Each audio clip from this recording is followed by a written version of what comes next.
Hello everyone, welcome to Target IES. My name is Mahendra Kumar Ranjan and I have secured All India Rank 80 in GATE 2016. हम लोग क्या पढ़ रहे हैं? Control system पढ़ रहे हैं। ये कौन सा लेक्चर है? लेक्चर 7 है। ये बहुत इंपॉर्टेंट है अगर आप गेट की तैयारी कर रहे हैं स्पेशली, क्योंकि आज हम लोग क्या पढ़ने वाले हैं? आज हम लोग सेकेंड ऑर्डर सिस्टम का यूनिट स्टेप रिस्पॉन्स देखने वाले हैं कि यूनिट स्टेप रिस्पॉन्स किस टाइप के आएगा। और यूनिट स्टेप रिस्पॉन्स से एवरी ईयर एक ना एक न्यूमेरिकल जरूर आता है आपका गेट में। तो गेट के लिए बहुत ज़्यादा इंपॉर्टेंट टॉपिक है आज का। जो लोग गेट की स्पेशली तैयारी कर रहे हैं तो आज का लेक्चर जरूर देख लें। तो लास्ट लेक्चर हमने जो लेक्चर 6 था उसमें क्या पढ़ा था? लेक्चर 6 में सेकेंड ऑर्डर सिस्टम का रिस्पांस देखा था, लेकिन क्या था? जब इनपुट क्या था? R of S equal to delta of T, यानी कि क्या था? डेल्टा क्या है? यूनिट इम्पल्स रिस्पॉन्स है, तो डेल्टा ऑफ टी का लाप्लास क्या होगा? 1 होगा। इसके लिए हमने क्या देख लिया था कि जो आउटपुट का रिस्पॉन्स आएगा वो किस टाइप का आएगा और जीटा की डिफरेंट वैल्यू के लिए किस टाइप का रिस्पॉन्स आएगा। जीटा की कितनी वैल्यू? एक तो zeta equal to 0, zeta equal to 1, zeta की वैल्यू 0 से 1 एंड 1 से ज़्यादा, 0 से ज़्यादा एंड 1 से कम, और लास्ट क्या था? Zeta greater than 1। ये चारों केस हमने पढ़ लिए थे। इन चारों केस को पहले वाले को क्या बोलते हैं? अनडैम्प्ड बोलते हैं, यानी कि कोई डैम्पिंग नहीं है। क्यों नहीं है डैम्पिंग? क्योंकि जीटा की वैल्यू 0 है। जीटा इक्वल टू 1 मतलब क्रिटिकल डैम्प, जीटा की वैल्यू 0 से ज़्यादा एंड 1 से come under damping, and zeta की वैल्यू जब 1 से ज़्यादा तो ओवर डैम्पिंग। ये चारों केस हमने नेटवर्क में भी पढ़े हैं, हम कंट्रोल सिस्टम में भी पढ़ रहे हैं। ये बहुत ज़्यादा आज हम जो पढ़ने वाले हैं, आज क्या पढ़ने वाले हैं? जब R of S equal to 1/s, यानी कि आर ऑफ टी की जो वैल्यू है वो यूनिट स्टेप फंक्शन है, यानी इनपुट मेरा यूनिट स्टेप है एंड सेकेंड ऑर्डर की जो स्टैंडर्ड इक्वेशन है वो क्या है सेकेंड ऑर्डर सिस्टम की? Omega N square equal to plus S square plus 2 zeta omega N S plus omega N square. ये क्या है? सेकेंड ऑर्डर की स्टैंडर्ड इक्वेशन है। तो आज हम लोग क्या करेंगे? ये सेकेंड ऑर्डर सिस्टम है, उसमें इनपुट ये है, तो आउटपुट का रिस्पॉन्स किस टाइप का आएगा जीटा की डिफरेंट वैल्यू के लिए, वो ऑलरेडी हम लास्ट लेक्चर में पढ़ चुके हैं, बट आज हम क्या करेंगे? डिटेल में पढ़ेंगे उसको। तो सबसे पहले देख लेते हैं क्या इसका unit step response of second order system. ये क्या है? हमारे पास एक सेकेंड ऑर्डर सिस्टम है जिसका आउटपुट सी टी है, इनपुट क्या है? आर ऑफ टी है। तो इसका जो ट्रांसफर फंक्शन क्या आएगा? सेकेंड ऑर्डर सिस्टम का transfer function equal to omega N square S square plus 2 zeta omega N S plus omega N square. जब हम इम्पल्स रिस्पॉन्स पढ़ रहे थे तो उसमें जो एस की वैल्यू आई थी, दो डिफरेंट वैल्यू, वो किससे निकाला था? सीधे राचार से minus B plus B square minus 4ac divided by 2a, इससे निकाली थी एस की वैल्यू। तो एस की वैल्यू क्या आ रही थी? Zeta omega N plus minus omega N root of zeta square minus 1, ये आ रही थी। माइनस था इधर। अब ये देखो, अगर मैं इसमें से माइनस कॉमन ले लूँ, माइनस कॉमन ले लूँगा तो क्या आएगा? रूट ऑफ माइनस 1 आ जाएगा बाहर। रूट ऑफ माइनस 1 क्या होता है? आई है, जे इमेजिनरी नंबर हो जाएगा। तो एस की वैल्यू क्या हो जाएगी? Minus zeta omega N plus minus J omega N root of 1 minus zeta square. ये कर लिया। ये क्यों किया ऐसा? क्योंकि सेकेंड ऑर्डर सिस्टम का जो जब जीटा की वैल्यू 0 से ज़्यादा एंड 1 से छोटी होती है उसके वो बहुत ज़्यादा इंपॉर्टेंट है और वही गेट में आता है। अदर जीटा की वैल्यू, जैसे जीटा की वैल्यू 0 हुई, जीटा की वैल्यू 1 हुई, जीटा की वैल्यू ग्रेटर देन 1 हुई, ये इंपॉर्टेंट नहीं है। गेट के हिसाब से केवल यही जो हमारा केस है कि जीटा की वैल्यू 0 से ज़्यादा और 1 से कम है, वो वाला केस इंपॉर्टेंट है। जब 1 से कम होगी तो क्या होगा? इसके अंदर की वैल्यू इमेजिनरी आएगी, तो इसलिए हमने पहले ही इमेजिनरी नंबर एक बाहर ले लिया। तो ये जो वैल्यू होगी अब क्या आएगी? पॉजिटिव ही आएगी हमेशा इस केस के लिए, तो इसलिए इसको इस टाइप में लिखा है। अब क्या कर लेते हैं? एनालिसिस कर लेंगे। क्या कर लेंगे? ट्रांसफर फंक्शन दिया है तो सी ऑफ एस इक्वल टू क्या हो जाएगा? Omega N square divided by S square plus 2 zeta omega N S plus omega N square multiply 1/s, क्योंकि आर ऑफ एस की वैल्यू क्या है? 1/s। ये क्या है? यूनिट स्टेप रिस्पॉन्स है। अब ये जो वैल्यू आई है एस की, इसको पुट कर देंगे एस के इधर, तो इसको लिख लेते हैं पहले। अब ये क्या किया है इसमें? ये सेकेंड ऑर्डर सिस्टम का रिस्पॉन्स निकाल लिया। सी ऑफ एस का रिस्पॉन्स कैसा आएगा?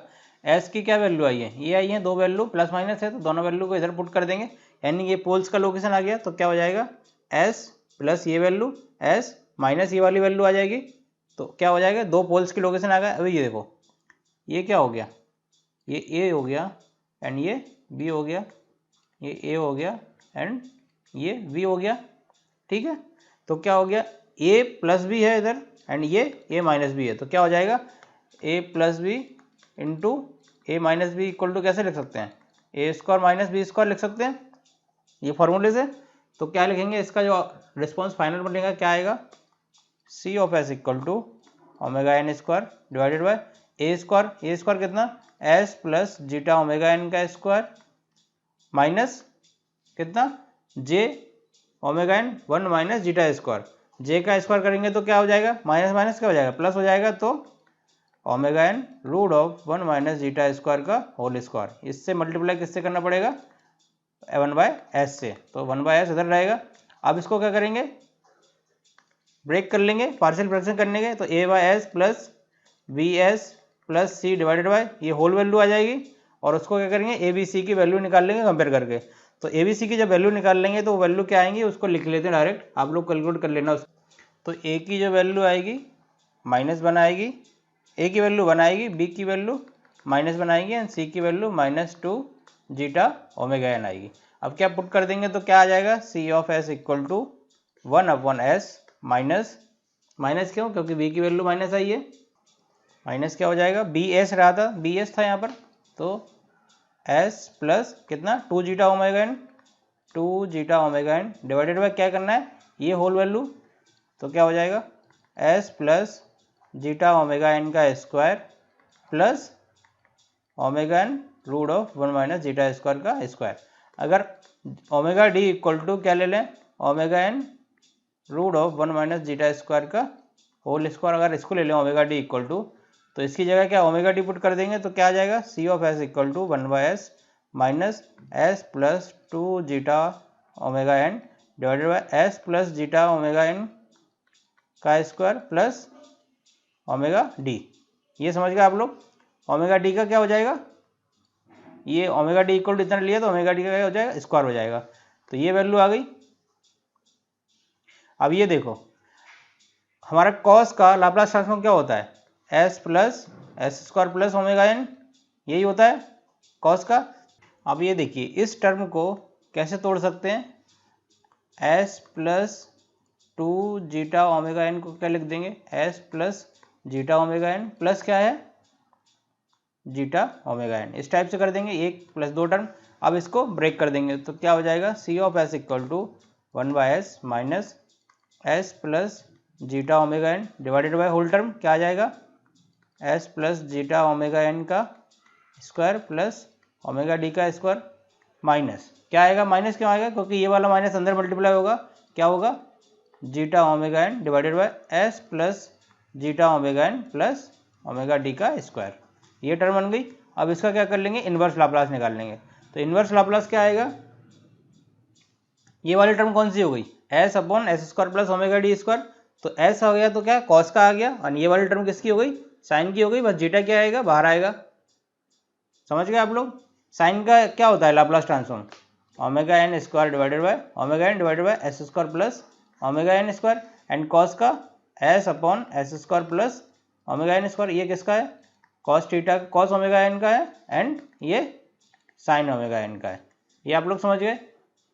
तो इसी से इसका इन्वर्स लाप्लास निकाल लेंगे, लेकिन इस वाले टर्म में क्या है, ओमेगा डी ऊपर नहीं है, तो क्या करना, मैच कराने के लिए ओमेगा डी से मल्टीप्लाई एंड ओमेगा डी से डिवाइड करना पड़ेगा, तो क्या बन जाएगा, इतना टर्म क्या बन जाएगा, ये वाला टर्म साइन के फॉर्म में आ जाएगा, लेकिन क्या शिफ्टिंग रहेगी, इतनी शिफ्टिंग इसमें भी रहेगी, S plus zeta omega N से है तो शिफ्ट है, यानी कि की पावर की टर्म आएगी, तो क्या आ जाएगा, सी ऑफ एस इक्वल टू इसका लाप्लास क्या हो जाएगा, 1 हो जाएगा, 1/s का माइनस क्या रहेगा, ये कॉस के टर्म में आएगा, कॉस के टर्म में आएगा, लेकिन ई की power minus zeta omega N और इधर कितना आएगा, cos omega D, cos omega D आ गया, माइनस इधर क्या आएगा, ये बचेगा zeta omega N by omega D, ये बचेगा, बाकी क्या आ जाएगा, ई to the power minus zeta omega N sine omega D, ये आ जाएगा।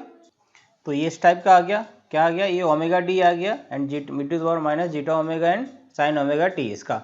अब क्या करेंगे, इन दोनों में से E to the power minus omega N common आ रहा है, ये कॉमन निकाल लेंगे तो क्या हो जाएगा, सी of T equal to 1 minus E to the power minus zeta omega n, क्या बचेगा इधर, cos omega D t minus minus तो आ ही गया पहले, तो ये प्लस, क्योंकि इन दोनों में से माइनस कॉमन निकाल लिया, तो क्या हो जाएगा, plus zeta omega N omega D sine omega D T, ये आ गया।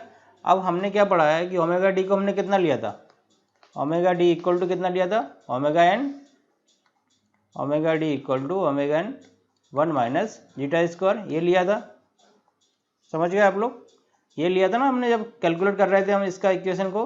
तो क्या आ गया, ये ओमेगा डी की वैल्यू पुट कर देंगे इसमें। तो सी ऑफ टी की इक्वेशन क्या आ जाएगी, c of T equal to 1 minus E to the power minus zeta omega n cos omega D T plus zeta omega N root of omega N divided by 1 minus zeta square into sine omega D t. तो omega N से omega n cut जाएगा तो क्या बचेगा, zeta upon 1 minus zeta square. तो सी of T equal to 1 minus E to the power minus zeta omega n cos omega D T plus zeta upon 1 minus zeta square root of 1 minus zeta square and sine omega D t. अब क्या करेंगे, ये LCM ले लेंगे 1 minus zeta square. तो क्या 1 minus zeta square बाहर आ जाएगा इसमें कॉमन, तो क्या आ जाएगा सी of T equal to 1 minus E to the power minus zeta omega n divide by root of 1 minus zeta square. इधर ये मल्टीप्लाई हो जाएगी टर्म, तो क्या आ जाएगा root of 1 minus zeta square cos omega D T plus zeta sine omega D T, ये बन गई टर्म। अब इसमें देखो, तो हमने जब डैम्पिंग रेशो पढ़ रहे थे तब क्या देखा था कि जीटा इक्वल टू क्या था, कॉस थीटा था, क्या था, पावर फैक्टर था, यही आ रहा था हमारा। अब जीटा इक्वल टू जब कॉस थीटा था तो जीटा की वैल्यू कॉस थीटा इसमें पुट कर देंगे।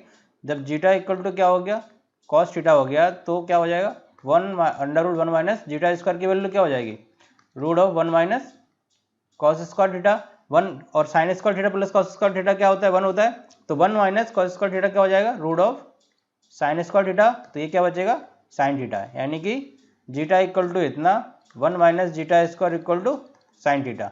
तो ये दोनों वैल्यू इसमें पुट कर देंगे तो क्या हो जाएगा, सी of T equal to 1 minus E to the power minus zeta omega N divided by 1 minus zeta square root of, ये क्या हो जाएगा sine theta into cos omega D T plus ये क्या बच जाएगा cos theta into sine omega D t. अब ये देखो ये कौन सा फॉर्मूला बन गया, sine A cos B cos A sine B, तो क्या हो जाएगा साइन ए प्लस बी, ये फॉर्मूला है ट्रिग्नोमेट्री का। तो क्या हो जाएगा 1 minus E to the power minus zeta omega N divided by root of 1 minus zeta square, ये जीटा स्क्वायर का रूट, और इधर क्या आ जाएगा साइन ए प्लस बी, तो क्या हो जाएगा sign omega D T plus theta. ये इक्वेशन बन गई, बहुत ज़्यादा इंपॉर्टेंट है ये इक्वेशन। इसी इक्वेशन से ही एवरी ईयर गेट में न्यूमेरिकल आते हैं, इतना आप जरूर याद रख लेना। 2 to 4 मार्क्स का आपका इस इक्वेशन से आना ही आना है। आप चाहे गेट की प्रिपरेशन कर रहे हो, अगर गेट की कर रहे हो तो गेट में तो बहुत ही ज़्यादा इंपॉर्टेंट है, चाहे आप इंस्ट्रूमेंटेशन के हो, चाहे आप इलेक्ट्रिकल के हो, चाहे आप ईसी के हो, कोई भी ब्रांच हो आपका, आपके लिए कंट्रोल सिस्टम तो इंपॉर्टेंट है ही है। और कंट्रोल सिस्टम में सबसे ज़्यादा इंपॉर्टेंट है unit step response for zeta की वैल्यू जब कितना है 0 और 1 के बीच में है। तो ये आपकी बहुत ज़्यादा इंपॉर्टेंट इक्वेशन है, इसी से ही हम इसके एनालिसिस करेंगे, इसका रिस्पॉन्स ड्रॉ करेंगे, किस टाइप का रिस्पॉन्स आएगा वो देख लेते हैं अभी। अब ये देख लेते हैं कि इसका 0 पे वैल्यू कैसा आएगा, ग्राफ प्लॉट कर लेते हैं। ग्राफ प्लॉट करने के लिए पहले t इक्वल टू 0 पे इस फंक्शन की वैल्यू निकाल लेते हैं। t इक्वल टू 0 मतलब c ऑफ 0 की वैल्यू क्या हो जाएगी 1 minus E to the power 0 कुछ भी हो तो क्या हो जाता है 1, तो क्या बचेगा 1/1 माइनस जीटा स्क्वायर, और इधर क्या ये वाली वैल्यू 0, तो क्या बचेगा साइन थीटा, ये बचेगा। अब हमने क्या देखा है जीटा इक्वल टू कितना है कॉस थीटा है, जीटा की वैल्यू कॉस थीटा है, तो 1/1 माइनस जीटा स्क्वायर की वैल्यू कितनी आ रही थी साइन थीटा आ रही थी, तो इसकी जगह क्या आ जाएगा साइन थीटा, तो इससे ये कैंसिल हो जाएगा, तो क्या बचेगा 1 माइनस 1 यानी कि 0। तो c ऑफ 0 की वैल्यू कितनी आ गई 0 आ गई। अब क्या c ऑफ इन्फिनिटी निकाल लेते हैं। जब इसमें इन्फिनिटी पुट करेंगे तो e to the power infinity मतलब क्या हो जाएगा 0, तो 1 माइनस 0, तो क्या बचेगा 1 बचेगा। तो ये इसका आ गया। अब इसका ग्राफ बना लेते हैं, कैसे बनेगा इसका एनालिसिस का ग्राफ। ये क्या आ गया आपका c ऑफ t का ग्राफ आ गया। ऐसा क्यों आएगा, क्योंकि ये देखो इसमें क्या आ रहा है e की पावर डिकेइंग टर्म आ रहा है, e की पावर डिकेइंग टर्म हो रहा है मतलब इन्फिनिटी पे जाके जो वैल्यू है उसकी वो क्या हो जाएगी 0, तो बचेगी कौन सी टर्म स्टडी स्टेट टर्म। क्योंकि हमने क्या पढ़ा है स्टडी स्टेट में, ट्रांजिएंट टर्म कितना हो जाएगा, ट्रांजिएंट टर्म इक्वल टू 0। और ट्रांजिएंट टर्म कौन सी होती है, जिसमें e की पावर एक कोई डिकेइंग फंक्शन हो। डिकेइंग फंक्शन कौन सा है, e की पावर -at, ये वाला फंक्शन क्या है, डिकेइंग है। तो इसकी जो वैल्यू होगी, होल वैल्यू, वो क्या हो जाएगी, 0 हो जाएगी स्टडी स्टेट पे। तो बचेगा क्या, फाइनल सी ऑफ इन्फिनिटी कितना आएगा, 1 के बराबर आएगा। और स्टार्ट कहाँ से हो रहा था, 0 से, और ये 1 में से माइनस होता रहेगा। जो डैम्पिंग है क्या रहेगा, अंडर डैम्पिंग है, क्योंकि जीटा की वैल्यू क्या है, 0 से ज़्यादा एंड 1 से कम है। तो अंडर डैम्पिंग क्या है, डिकेइंग फंक्शन है, तो ये डिकेइंग फंक्शन हो जाएगा एंड इन्फिनिटी पे जाके वैल्यू कितनी हो जाएगी, 1 हो जाएगी। तो ये रिस्पॉन्स आ जाएगा। अब इसका पूरा एनालिसिस एक टेबल के थ्रू आपको बता देते हैं। बस उस टेबल को आपने याद कर लिया तो सारे न्यूमेरिकल आपसे बन गए। पहले तो ये देखो, सेकंड ऑर्डर सिस्टम हम पढ़ रहे हैं। सेकंड ऑर्डर सिस्टम में हमने क्या देखा, इम्पल्स रिस्पॉन्स देखा एंड यूनिट स्टेप रिस्पॉन्स देखा। ये दोनों देख चुके। इम्पल्स रिस्पॉन्स में हम जीटा की वैल्यू कौन कौन से के लिए देख चुके हैं, जीटा इक्वल टू जब 0, जीटा इक्वल टू जब 1, जीटा की value greater than 1 and less than, greater than 0 and less than 1, and fourth क्या, जीटा की वैल्यू ग्रेटर देन 1। ये चारों केस के लिए हम इम्पल्स रिस्पॉन्स देख चुके हैं एंड उसका ग्राफ प्लॉट कर चुके हैं। यूनिट स्टेप रिस्पॉन्स के लिए हम जीटा की वैल्यू 0 के लिए देख चुके हैं, जब जीटा की वैल्यू 0 से ज़्यादा है एंड 1 से कम है, ये दोनों के लिए देख चुके हैं। जब जीटा की वैल्यू 1 है एंड जीटा की वैल्यू 1 से ज़्यादा है, ये हमने अभी नहीं देखा, वो आप लोगों को इस टेबल के थ्रू आपको समझ में आ जाएगा। तो सबसे पहले हम क्या कर लेते हैं कि आपको कंपेयर करके बता देते हैं कि impulse response and unit step response में जीटा की डिफरेंट वैल्यू के लिए किस टाइप का ग्राफ आ रहा था, एंड उसको हमको देखते ही कैसे पता चल जाएगा कि ये यूनिट स्टेप रिस्पॉन्स है या इम्पल्स रिस्पॉन्स है। तो वो आप लोगों को एक टेबल के थ्रू बता देते हैं अभी कंपेयर करके दोनों को। तो ये आपकी एक टेबल है, इसमें जीटा की डिफरेंट वैल्यू के लिए हम क्या देखेंगे, उसका impulse response and unit step response. Step response क्या आया था, इम्पल्स रिस्पॉन्स क्या आया था।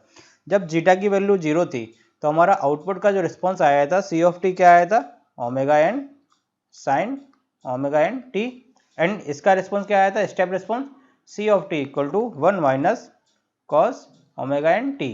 तो जब इसका ग्राफ क्या बनेगा, ये कहाँ, omega N sine omega N T है, तो साइन का फंक्शन है, इसका एम्पलीट्यूड कितना है, ओमेगा एन है।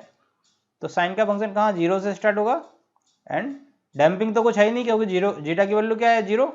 तो ये किसका था, आउटपुट का रिस्पॉन्स था। ये मैग्नीट्यूड क्या रहेगा इसका, ओमेगा एन, इधर क्या रहेगा माइनस ओमेगा एन, और ये क्या रहेगा, टाइम एक्सेस रहेगी टी इक्वल टू इन्फिनिटी। तो ये हमारा रिस्पॉन्स आ गया, क्या इम्पल्स रिस्पॉन्स आया जब जीटा की वैल्यू क्या है, 0। जब जीटा की वैल्यू 0 है तो स्टेप रिस्पॉन्स क्या आया था, इस टाइप का आया था, यानी कि 1 minus cos omega N T. तो इसका रिस्पॉन्स ग्राफ कैसे बनेगा, ये ओरिजिन हो गया 0, तो ये स्टार्ट कहाँ से होगा, 1 से होगा, क्योंकि 1 वाली टर्म क्या है, कांस्टेंट है इसमें। एंड किस टाइप का ग्राफ बनेगा, इस टाइप का ग्राफ बनेगा, ये ऐसा चलता रहेगा। यानी कि जो इसका जो ग्राफ ये 0 से स्टार्ट हो रहा है, वो यहाँ कहाँ से स्टार्ट होगा, ये कोई वैल्यू से स्टार्ट होगा, और स्टार्ट ये कहाँ है, फाइनल वैल्यू किसकी क्या है, 1 है, ये है इसकी फाइनल वैल्यू। 1 माइनस समथिंग हो रहा है ना, तो 1 माइनस क्या आएगा, कॉस आएगा, तो 1 माइनस कॉस कितना हो जाएगा, ये आ जाएगा। तो ये क्या, सी ऑफ टी इसका रिस्पॉन्स आ जाएगा, टी ये क्या है, टाइम एक्सिस है, एंड इधर आउटपुट की जो रिस्पॉन्स है सी ऑफ टी का एक्सिस है। तो क्या, जब जीटा की वैल्यू 0 है तो ये रिस्पॉन्स आ रहा है इम्पल्स रिस्पॉन्स, एंड ये वाला रिस्पॉन्स कौन सा है, यूनिट स्टेप रिस्पॉन्स। अब देख लेते हैं जीटा की दूसरी वैल्यू के लिए। सेकेंड केस हमारा क्या इंपॉर्टेंट है, जब जीटा की वैल्यू 0 से तो ज़्यादा है लेकिन 1 से कम है। 0 से ज़्यादा और 1 से कम में क्या बनेगा, वो अंडर डैम्प बनेगा, और इधर क्या था, कोई डैम्पिंग नहीं थी, मतलब no damping. No damping means undamped. तो अनडैम्प्ड क्या है, सिग्नल कहीं डैम्प हो रहा है कि आपको डिके कर रहा है, इंक्रीज कर रहा है, कहीं नहीं कर रहा है, तो वो क्या हो गया, अनडैम्प में कोई। अनडैम्प अगर वो 0 से स्टार्ट हो रहा है तो वो इम्पल्स रिस्पॉन्स है, अगर वो कुछ वैल्यू से के इधर जा रहा है, ओरिजिन से स्टार्ट नहीं चल रहा है, ओरिजिन पर नहीं चल रहा है सिग्नल, तो क्या हो गया, स्टेप रिस्पॉन्स हो गया। ये आप लोग समझ गए। अब क्या देख लेते हैं, जब जीटा की वैल्यू 0 से ज़्यादा है बट 1 से कम है, 1 से कम है मीन्स अंडर डैम्पिंग है। तो इस केस में जो आउटपुट का इक्वेशन आ रहा था वो क्या देख लेते हैं, पहले इम्पल्स रिस्पॉन्स के लिए, देन यूनिट स्टेप रिस्पॉन्स के लिए। तो जब जीटा की वैल्यू कितनी है, 0 से ज़्यादा एंड 1 से कम है, तो जो आउटपुट क्या आएगा, सी ऑफ टी का जो हमारा इक्वेशन आ रहा था वो क्या आ रहा था, omega N divided by 1 minus zeta square into E to the power minus zeta omega N sine omega D T. ये हमारा क्या आ रहा था, रिस्पॉन्स आ रहा था किसका, यूनिट इम्पल्स रिस्पॉन्स, किसके लिए, जब जीटा की वैल्यू 0 से 1 के बीच में है। अभी हमने क्या देखा, स्टेप रिस्पॉन्स देखा, तो स्टेप रिस्पॉन्स क्या आ रहा था, सी of T equal to 1 minus E to the power minus zeta omega N divided by 1 minus zeta square into sine omega D T plus theta. ये रिस्पॉन्स आ रहा है, अभी हमने पढ़ा है 2-3 मिनट पहले। तो इन दोनों रिस्पॉन्स का ग्राफ कैसा बनेगा वो बना लेते हैं। तो इसका ग्राफ कैसा बनेगा, ये इसमें केवल ई की पावर डिकेइंग टर्म है, इसमें क्या 1 से माइनस होके आ रहा है, तो स्टडी स्टेट पे इसकी वैल्यू क्या हो जाएगी, 1 हो जाएगी। स्टडी स्टेट पे इसकी वैल्यू क्या हो जाएगी, और इसकी value C of infinity equal to 0 हो जाएगा, क्योंकि किसी से कोई माइनस नहीं हो रहा है। तो इसका क्या बनेगा ग्राफ, इसका ग्राफ इस टाइप का बनेगा। ये ओरिजिन पे जाके क्या हो जाएगा, बंद खत्म हो जाएगा जी, मतलब स्टडी स्टेट वैल्यू क्या है इसकी 0 है और इसकी वैल्यू क्या है 1 है। तो इसका तो हम अभी देख चुके हैं। तो कैसा बना था, ये इधर 1 है, स्टार्ट यहाँ से एंड इस टाइप का डिकेइंग फंक्शन बन रहा था। तो इसमें किस टाइप का बनेगा, स्टार्ट यहाँ से होगा बट क्या होगा, डिकेइंग होगा, अनडैम्प्ड है, अंडर डैम्पिंग है। अंडर डैम्पिंग है मतलब क्या, स्टडी स्टेट में उसकी वैल्यू जाके क्या होनी है, जो ट्रांजिएंट टर्म है ई की पावर टर्म, उसकी वैल्यू क्या होनी है, 0 होनी है। तो इसलिए इसकी वैल्यू क्या हो रही है, सी ऑफ इन्फिनिटी वैल्यू 0, इसकी value C of infinity value 1 हो रही है। इसकी वैल्यू 1 क्यों हो रही है, क्योंकि इसमें एक टर्म जो है वो स्टडी स्टेट टर्म है, अदर टर्म जो है वो ट्रांजिएंट टर्म है, लेकिन इसमें स्टडी स्टेट टर्म कोई है नहीं, इसलिए इसकी वैल्यू 0 हो रही है। तो ये सी ऑफ टी हो गया एंड ये टी हो गया, ये सी ऑफ टी एंड ये टाइम एक्सिस रहेगी टी। तो आप लोग समझ गए, क्या समझ गए, जब भी यूनिट स्टेप एंड इम्पल्स में डिफरेंस निकालना हो तो जो स्टडी स्टेट में वैल्यू होगी यूनिट स्टेप की वो 0 नहीं होगी, वो कुछ वैल्यू रहेगी, फिक्स वैल्यू रहेगी। बट यूनिट इम्पल्स फंक्शन की स्टडी स्टेट वैल्यू क्या रहेगी, 0 रहेगी। आप दोनों केसेस समझ गए। पहला वाला भी क्या हो रहा था, उसमें भी इसकी जब 0 निकालेंगे वैल्यू ओमेगा इन्फिनिटी पे, तो जब 0 है तब तो डिफाइन ही नहीं है, साइन ऑफ इन्फिनिटी को डिफाइन नहीं है। और जब जो निकालेंगे अंडर डैम्पिंग के लिए तो क्या आ जाएगी, वो 0 आ जाएगी। तो ये आप लोग समझ गए। अब क्या थर्ड केस क्या देख लेते हैं, अब जीटा की वैल्यू 1 है, जीटा की वैल्यू 1 मतलब क्रिटिकल डैम्पिंग है। क्रिटिकल डैम्पिंग है तो उसमें जो इम्पल्स रिस्पॉन्स था उसका क्या आ रहा था, आउटपुट का equation omega N square T E to the power minus omega N T, ये आ रहा था। एंड यूनिट स्टेप रिस्पॉन्स जब हम पढ़ेंगे इसमें क्या आ रहा था, क्या आएगा, हमने पढ़ा तो है नहीं अभी। तो इसका जो इक्वेशन आएगा 1 minus E to the power minus A T minus omega N T E to the power minus A T, इस टाइप का आएगा ये क्या, यूनिट स्टेप रिस्पॉन्स। किसके लिए, जब जीटा की वैल्यू 1 है। तो इसमें क्या हो रहा है, 2 ई की पावर वाला टर्म हो रहा है, इसमें क्या आ रहा है, एक ही ई की पावर वाला टर्म आ रहा है। तो इसका रिस्पॉन्स किस टाइप से बनेगा, क्रिटिकल, जो हम लास्ट लेक्चर में पढ़ चुके हैं ऑलरेडी कि इस टाइप से बनेगा, ये बन गया। और इसका क्या बनेगा, यूनिट स्टेप का ये ऐसा जाएगा एंड ऐसा कर जाएगा डिके। तो ये क्या हो जाएगा, सी ऑफ टी, ये टी, ये सी ऑफ टी एंड ये टी। इतना आप लोग समझ गए। अब हमारा लास्ट केस कौन सा रह गया, जीटा की वैल्यू जब 1 से ज़्यादा है। जब जीटा की वैल्यू 1 से ज़्यादा हो जाएगी, जीटा ग्रेटर देन 1 हो जाएगा, तो क्या हो जाएगा, वो ओवर डैम्पिंग हो जाएगी। ओवर डैम्पिंग हो जाएगी मतलब क्या हो जाएगा, उसका रिस्पॉन्स क्या आ जाएगा, सी ऑफ टी इक्वल टू किसके लिए, जब इम्पल्स रिस्पॉन्स के लिए। तो इम्पल्स रिस्पॉन्स के लिए c of T equal to zeta omega n minus omega N root of 1 minus zeta square, minus इधर प्लस आएगा, अगर जीटा स्क्वायर माइनस 1 कर देंगे तो ये माइनस हो जाएगा, and E to the power minus omega N root of zeta square minus 1। ये इसका क्या आ जाएगा, यूनिट इम्पल्स रिस्पॉन्स आ जाएगा। तो इसका ग्राफ क्या बनेगा, इस टाइप का आएगा, ई की पावर डिकेइंग टर्म रहेगा, क्योंकि ये ई की पावर वाली टर्म है, डिकेइंग टर्म है, अदर टर्म क्या है, कांस्टेंट है, तो ये डायरेक्टली डिकेइंग टर्म बन जाएगा। एंड जब यूनिट इम्पल्स स्टेप रिस्पॉन्स क्या निकलेगा, जब जीटा की वैल्यू क्या ग्रेटर देन 1 है, तो स्टेप रिस्पॉन्स क्या आएगा, उसका स्टेप रिस्पॉन्स आएगा सी of T equal to e to the power 1 minus आएगा, क्योंकि यूनिट स्टेप में 1 माइनस होगा, कितना, zeta omega N root of omega N 1 minus zeta square into t, ये वाली टर्म बनेगी।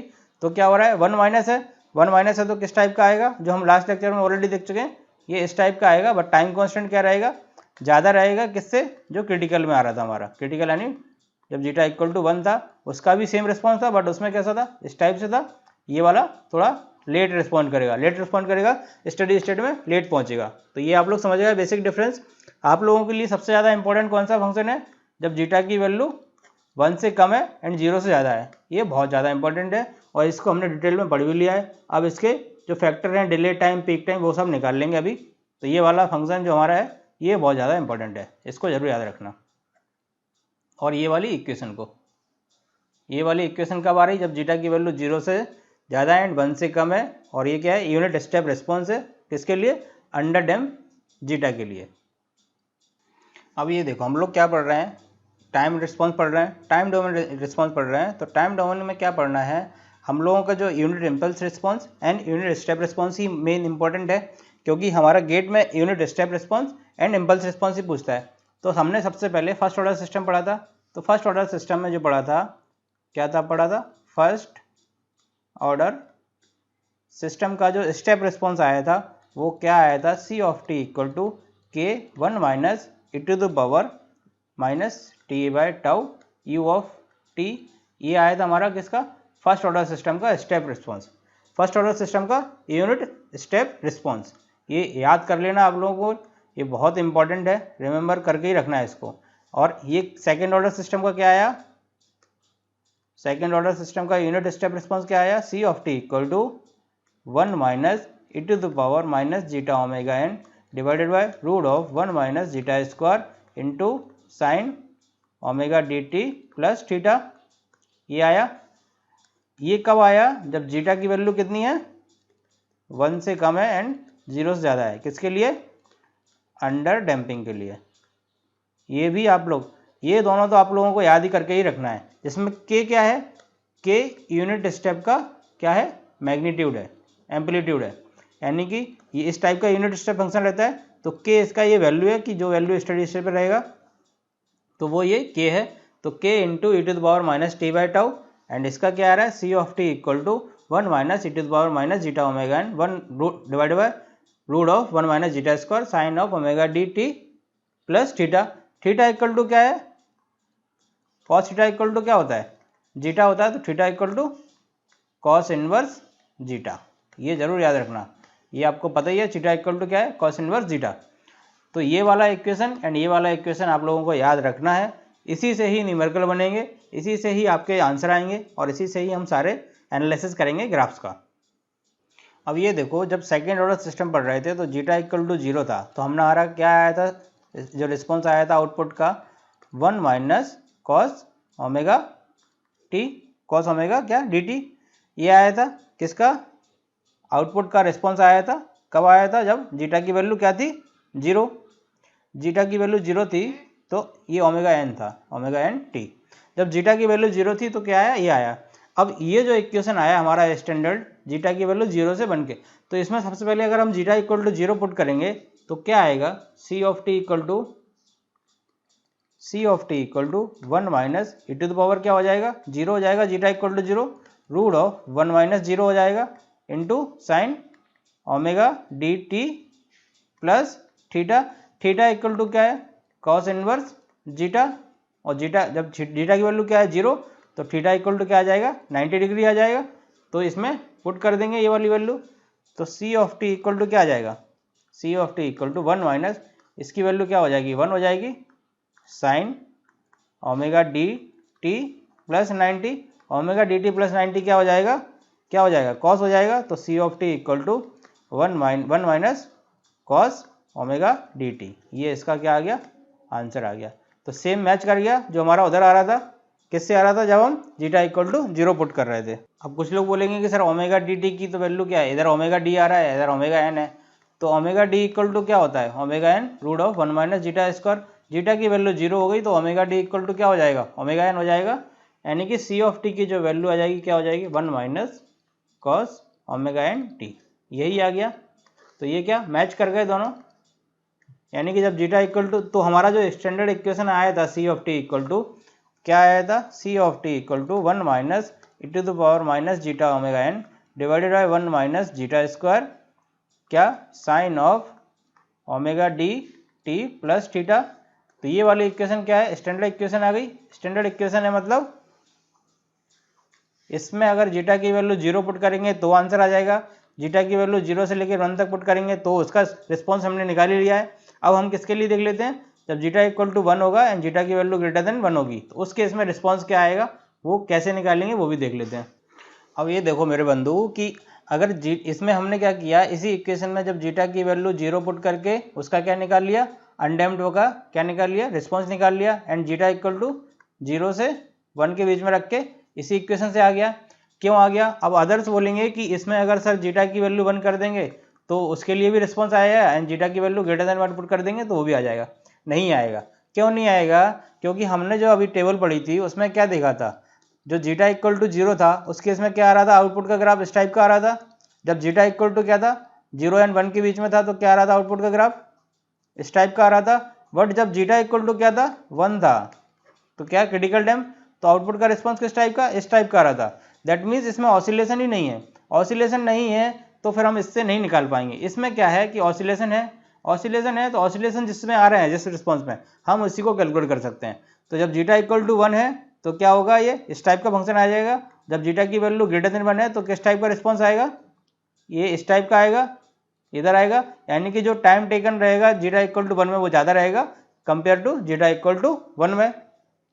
तो ये समझ गए आप लोग कि इस इक्वेशन से हम zeta equal to 1 and zeta greater than 1 के लिए क्या कैलकुलेट नहीं कर पाएंगे, क्योंकि इस वाली इक्वेशन में क्या है, ऑसिलेशंस हैं, क्योंकि साइन की टर्म मल्टीप्लाई है, ऑसिलेशंस हैं। और जब जीटा इक्वल टू क्या होता है, 1 होता है एंड जीटा की वैल्यू ग्रेटर देन 1 होती है, तब उस केस में ऑसिलेशन नहीं आते हैं, तो हम इसको कैलकुलेट नहीं कर पाएंगे इस इक्वेशन से।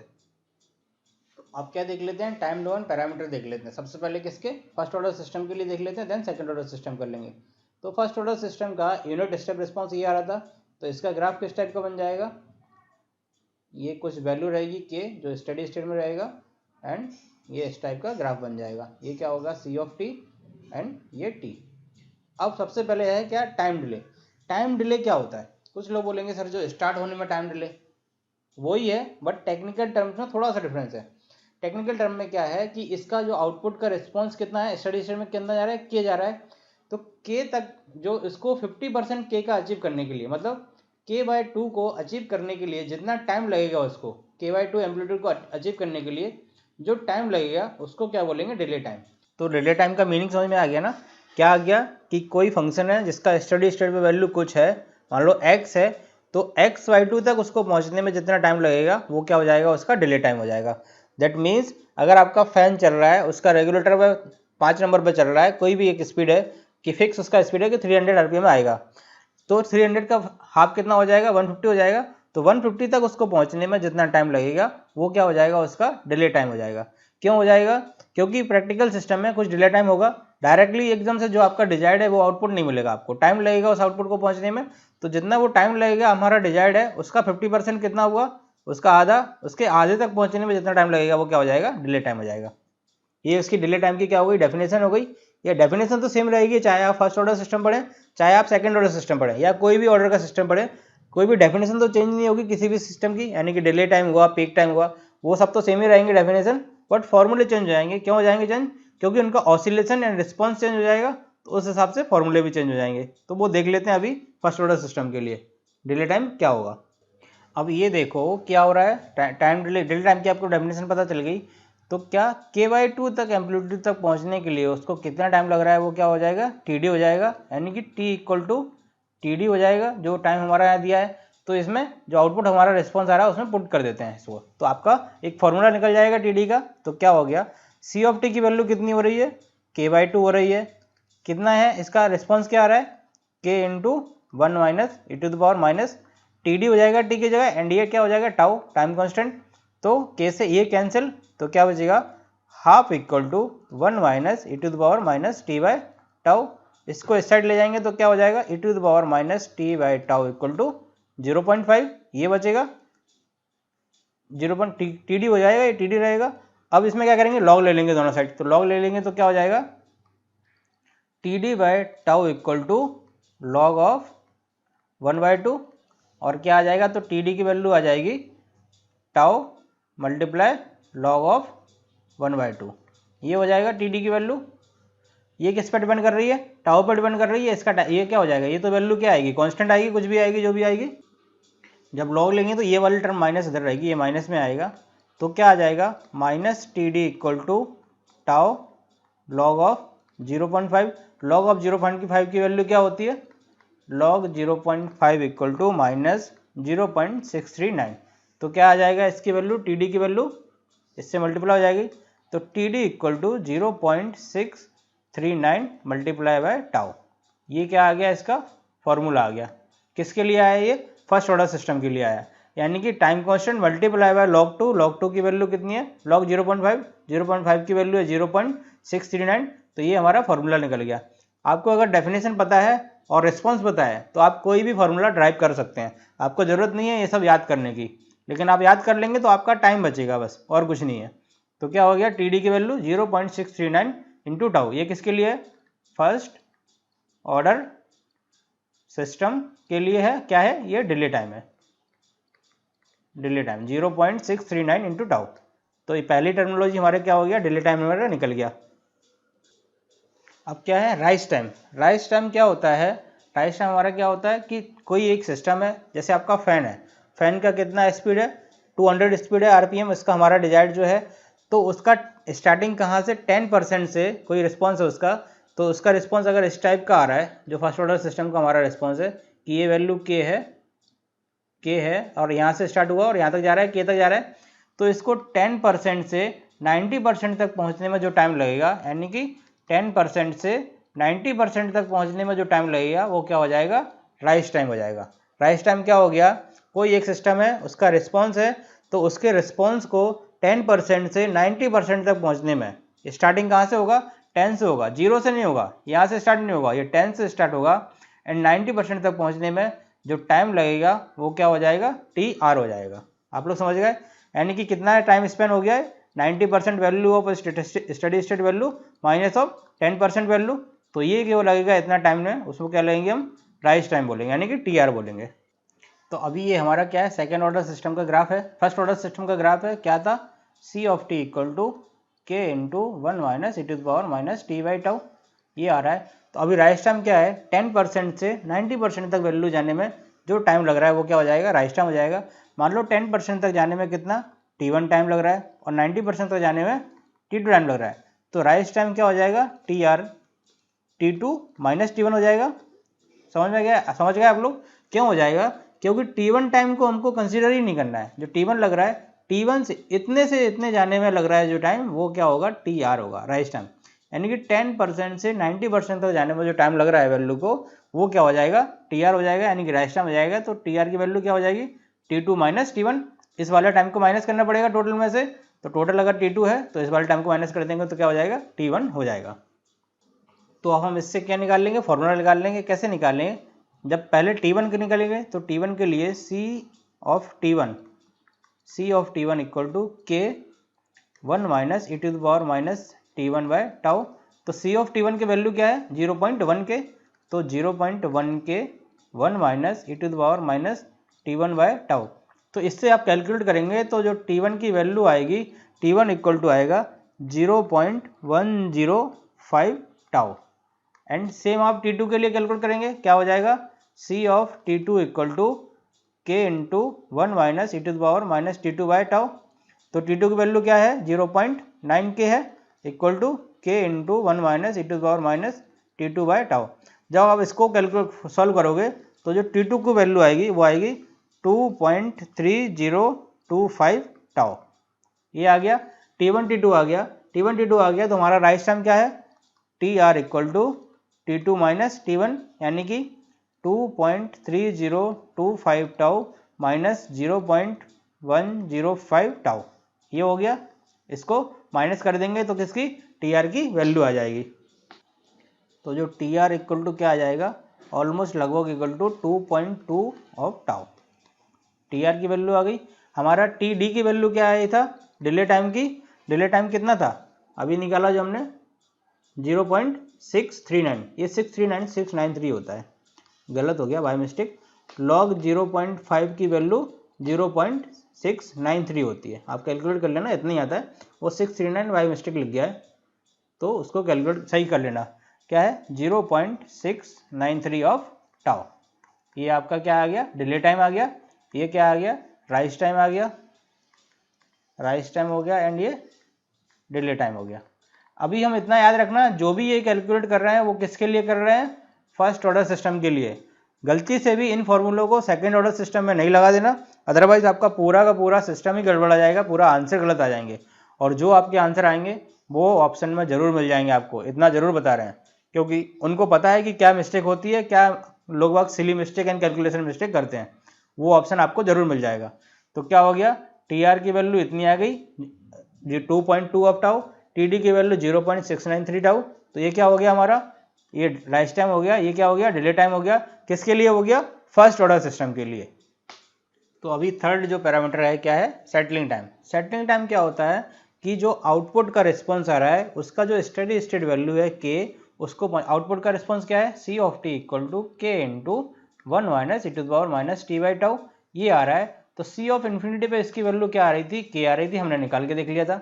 तो सेटलिंग टाइम क्या होता है आइडियल केस में कि उस टाइम जब आउटपुट का वैल्यू के को रीच कर ले, के को रीच कर ले मतलब के पहुंच जाए। तो वो कब पहुंच रहा है हमारा, हमने देखा टी इक्वल टू इन्फिनिटी पे। क्या T equal to infinity practically possible है, नहीं है। तो प्रैक्टिकली पॉसिबल नहीं है तो इस केस में क्या होगा, कुछ एरर आएगा।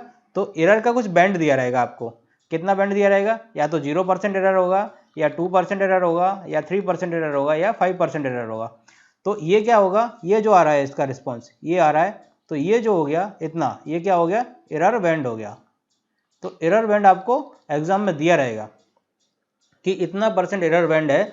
तो उस केस में जो सेटलिंग टाइम होगा वो क्या होगा, जब हमको कुछ नहीं दिया है एरर बैंड के बारे में तो 2% लेके चलना है, अगर आपको दिया है तो वो वाला ही बैंड लेके चलना है। क्या होता है लोगों को एक फॉर्मूला याद हो जाता है जो हमारे आइडियल फार्मूले हैं। क्या होता है कि जैसे 2% के लिए किसी ने याद कर लिया, फिर वो 3% हो या 5% हो वो उसी को कंसीडर करता है उस फार्मूले को, और आंसर गलत आ जाता है। तो हम लोग क्या करेंगे, कैलकुलेट करेंगे हर एक % के लिए।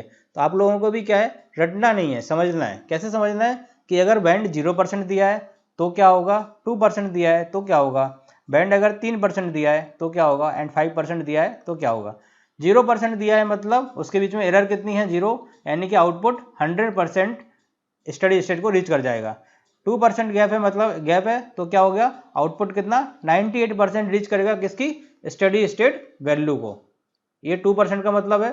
3% का मतलब है 97% रीच करेगा किसकी, स्टडी स्टेट वैल्यू को, और 5% का मतलब है 95% वो रीच कर जाएगा उस पर्टिकुलर टाइम पे जो हम निकालेंगे सेटलिंग टाइम, क्या हो जाएगा, स्टडी स्टेट वैल्यू को रीच कर जाएगा। तो ये गैप समझ गए आप, ये बैंड दिया रहेगा, ये कौन सा बैंड दिया रहेगा, ये वाला बैंड रहता है एरर बैंड। और ये कितना है, अगर 0% दे रहा है तो 100%, 2% दे रहा है तो 98% आउटपुट रीच कर गया, 3% दे रहा है तो 97% रीच कर गया, और 5% दे रहा है तो 95% रीच कर गया। जब आपको कुछ भी नहीं बोल रहा है कि इतना % रीच कर गया, एरर बैंड नहीं दिया है, तो आपको क्या लेके चलना है, 2% ही लेके चलना है। ठीक है, अभी इसके लिए फॉर्मूला कैलकुलेट कर लेते हैं। तो डेफिनेशन क्या होगी सेटलिंग टाइम की, time required to get desired और final value up to 2%, 5% of error band. जो एरर बैंड दिया हुआ है तो 2% मतलब ये वाला जो बैंड दिया है ये कितना, 2%, ये वाला एरर है। तो इसमें हम क्या करेंगे, इसके फॉर्मूले कैसे कैलकुलेट करेंगे 2% के लिए। हमारा आउटपुट का रिस्पॉन्स क्या है, सी ऑफ टी इक्वल टू के into 1 minus E to the power minus T by tau.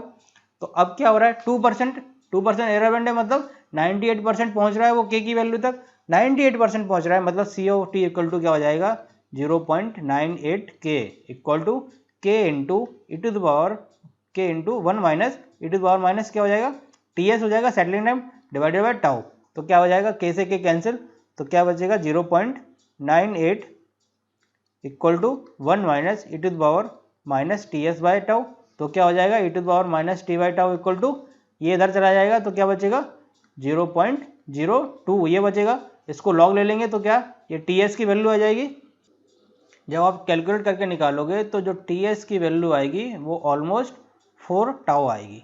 यानी कि सेटलिंग टाइम जो है वो 4 टाइम्स है किसके, टाइम कांस्टेंट के। और ये सेम चीज़ हम किसमें, नेटवर्क जब पढ़ रहे थे उसमें भी पढ़ा था कि हमको कंट्रोल सिस्टम में 4 टाउ लेना है टाइम कांस्टेंट, और जब हम क्या पढ़ेंगे नेटवर्क सिस्टम तो उसमें टाइम कांस्टेंट कितना लेना है, 5 टाउ लेना है। समझ गए आप लोग। तो इसलिए कंट्रोल सिस्टम में क्या आ रहा है, ये 4 टाउ आ रहा है। जब यदि अभी क्या है 2% टाइम एरर बैंड लिया था, अभी एरर बैंड को अगर हम क्या कर देंगे 5% कर देंगे तो सी ऑफ टी की वैल्यू क्या हो जाएगी, 0.95 के हो जाएगी, 0.95 के हो जाएगी। यानी कि 0.95 के इक्वल टू के into 1 minus E to the power minus T S by tau.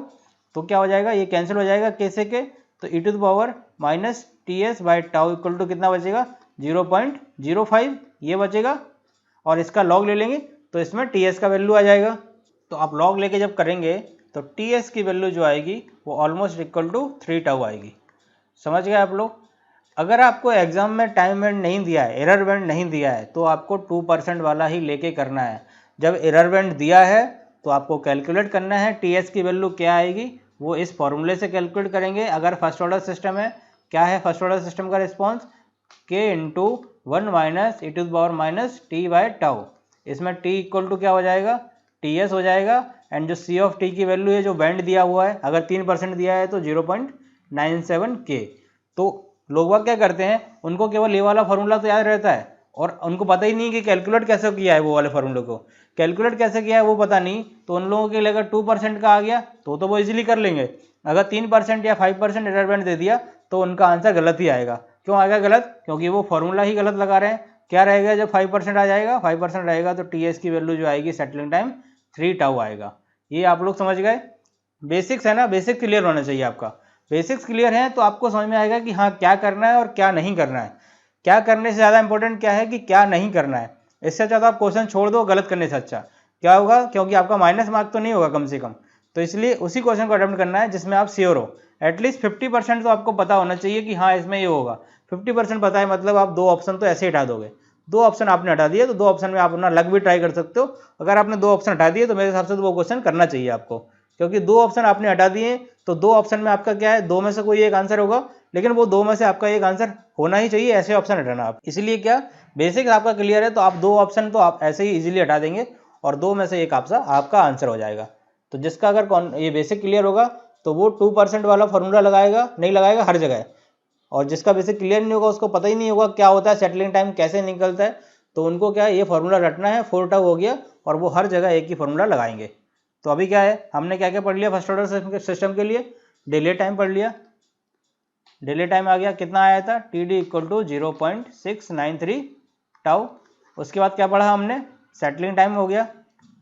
Settling time कब निकाला, जब 2% बैंड हो, 3% बैंड हो, 5% बैंड हो, तो क्या आएगा टी एस का वैल्यू 4 टाउ आएगा जब 2% हो, टी एस का वैल्यू 3 टाउ आएगा जब 5% हो। ये दोनों ही पूछे जाते हैं एग्जाम में ज़्यादातर। बाकी आपका लक है, कभी कभी 4% भी पूछ लेगा, तो 4% क्या करेंगे 0.96 K into 1 minus E to power minus T S by tau, तो उससे टी एस की वैल्यू कैलकुलेट कर लेंगे। आपको के एल सी तो अलाउ रहता ही है एग्जाम में, तो उससे आप डायरेक्टली कैलकुलेट कर सकते हैं। क्या क्या पढ़ लिया, डिले टाइम हो गया, सेटलिंग टाइम हो गया, और क्या पढ़ा हमने, राइज टाइम। राइज टाइम क्या होता है कि उसको कितना वैल्यू पहुंचने पर 10% से 90% तक पहुंचने में कितना टाइम लग रहा है, तो उसका फॉर्मूला क्या आया था राइज टाइम का, T R T2 minus T1, वो ऑलमोस्ट इक्वल टू कितना था 2.2 टाउ। ये आप लोग समझ गए। ये लेकिन इतना जरूर याद रखना कि ये जो भी हम पढ़े अभी तक, जो हमने पैरामीटर निकाले, rise time, delay time and settling time, ये फर्स्ट ऑर्डर सिस्टम के लिए निकाला है। अब हम जो अगले लेक्चर में देखेंगे वो किसके लिए देखेंगे, सेकेंड ऑर्डर सिस्टम के लिए। तो अगर आपको ये दोनों लेक्चर क्लियर हो गए तो आपका टाइम डोमेन का कभी भी न्यूमेरिकल गलत नहीं होगा।